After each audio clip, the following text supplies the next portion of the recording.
Hello বন্ধুরা, আজকে দেখলাম একটা নতুন একটা রেসিপি।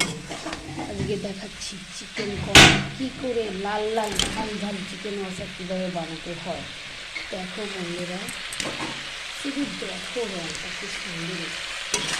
আমি চিকেনটা কিচ্ছু করি না, আমি শুধু চিকেনটাকে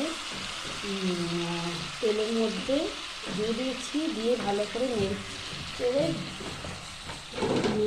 ভেজে নিয়েছি। ভেজে নেওয়ার পর দেখো বন্ধুরা কি সুন্দর। দেখো বন্ধুরা, পেঁয়াজটা এর উপরে দিয়ে দিচ্ছি। আমি আগে মশলাগুলোকে একে একে দিয়ে দিয়েছিলাম, মশলাগুলোকে। এইবারে দেখো পেঁয়াজটাকেও দিয়ে দিয়েছি। এবার পেঁয়াজটাকে নেড়ে চেড়ে নেব। দেখো ক্যামেরা খেয়েও নেই, একে একে রান্না করছি, দেখেছো?